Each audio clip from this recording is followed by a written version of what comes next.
LinkedIn was not built to be a dating app, but 1 in 8 workers has now formed a romantic relationship that started there anyway. Amazon just announced drone delivery is expanding from 11 cities to nearly 500 by the end of this year. And a new Gallup poll finds fewer Americans are gambling than at any point in 4 decades of tracking, even though it feels like every third ad is a sports book. While everyone was busy arguing about politics, a bunch of other things happened. I'm Keith Conrad, and this is News SideQuest. Welcome to the world of tomorrow! LinkedIn's terms of service prohibits romantic solicitation.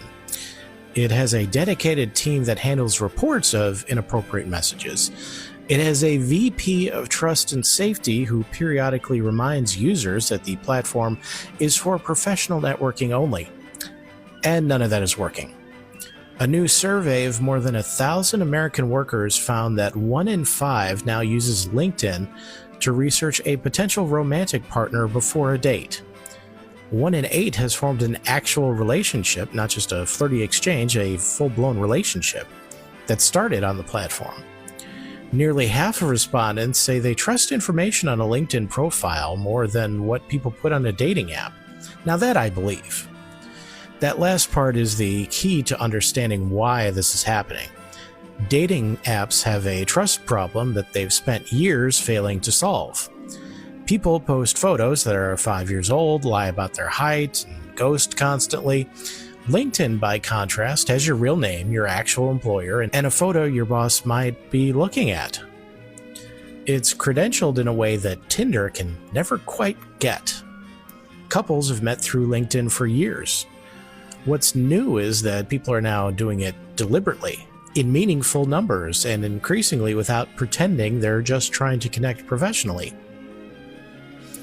I mean, if you Google your date before you go, their LinkedIn page gives you a lot of conversation starters, to say the least.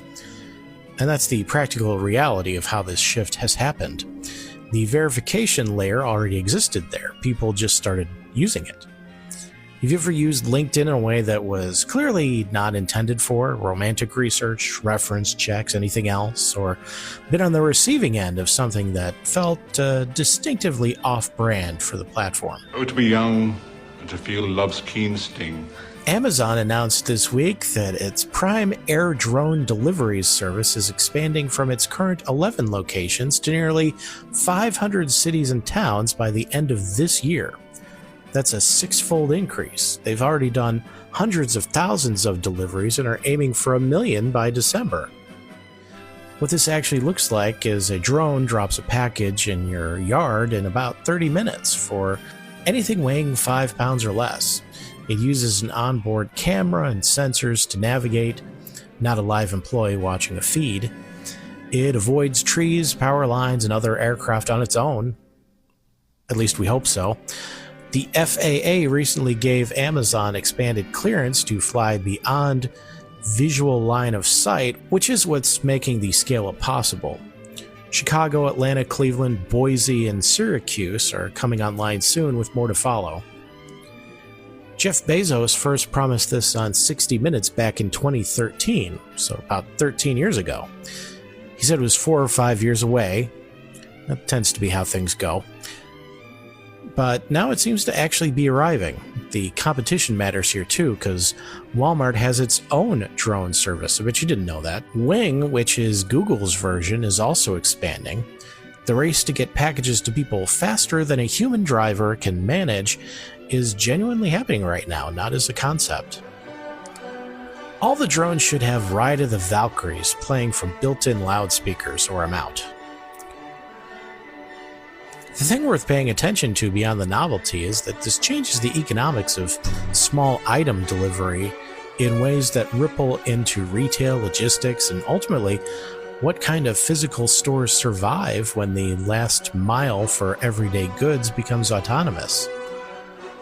The drone isn't just a fast delivery method, it's infrastructure. What's the first thing you'd order via drone once it arrives in your area? And what's the thing you'd be most annoyed to see your neighbor getting delivered by a drone? Is there anything you want? Is there anything you need? McFeely's Delivery brings it to you here with speed. A new Gallup poll found 45% of Americans say they've gambled in the past year, down from 64 10 years ago, and the lowest reading in nearly 4 decades of Gallup tracking this question.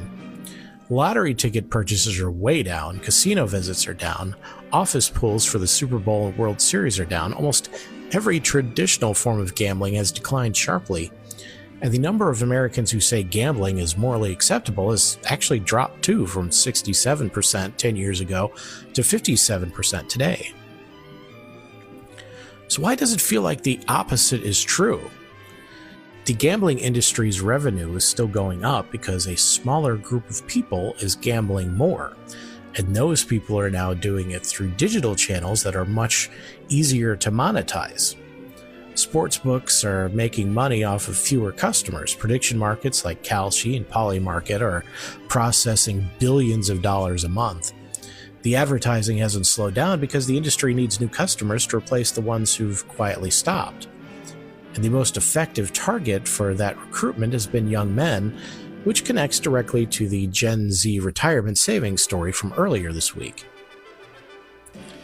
Gallup also found something methodologically interesting. When they surveyed people online instead of over the phone, the numbers who admitted to gambling jumped from 45% to 53%. The phone survey apparently makes people feel like they should say no. The online version, more private, gets a different answer, which means the real number may be somewhere between those two, and the stigma around admitting you gamble may be growing even more as accessibility expands. Literally every other ad on TV is for a gambling app. The reason is that the people running those ads know that advertising frequency is what converts reluctant prospects into customers. They're not advertising to the 45% who already gamble, they're advertising to the 55% who don't, hoping to shift that number a little bit. Has the volume of gambling advertising changed how you think about it, normalized it, made you more suspicious of it, or has it had no effect at all? You have a gambling problem. That's true. Will you forgive me? Oh, sure. Remember when I got caught stealing all those watches from Sears? Well, that's nothing because you have a gambling problem. And remember when I let that escaped lunatic in the house because he was dressed like Santa Claus? Well, you have a gambling problem. A man was injured in a surprise bear encounter in an apartment complex. The phrase surprise bear run-in implies that there's also a category of planned bear run-ins, which I don't think there is. Luckily, the man survived. The bear apparently did not check in with the leasing office. I tried to get an interview with him, but they said, nope, you can't do that. He's a live bear. He will literally rip your face off. Harvard University has agreed to pay $53 million to settle lawsuits stemming from the theft of human remains by a former employee of its medical school. Harvard apparently just didn't have a leg to stand on. Was I funny? No. Portuguese men of war are appearing in large numbers on European beaches, driven into new territory by warming ocean temperatures. These are not just jellyfish, they're colonial organisms that look like jellyfish and sting significantly worse. Good, because, there wasn't enough to worry about going on in the world right now. The beaches are still open, technically. Goodbye. I'm not going to waste my time arguing with a man who's lining up to be a hot lunch. A woman in the United Arab Emirates set a Guinness World Record for most words written on a single sticky note, fitting 150 words on a single standard-sized note. I feel like I've done that before without actually noticing.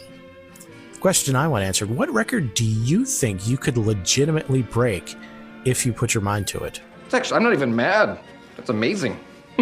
That's it for New Side Quest. 3 questions for you to lend your expertise.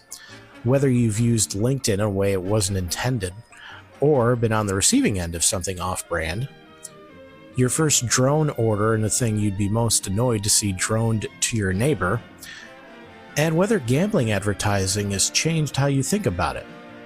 Plus there's that bonus question, what Guinness record do you think you could break if you actually tried?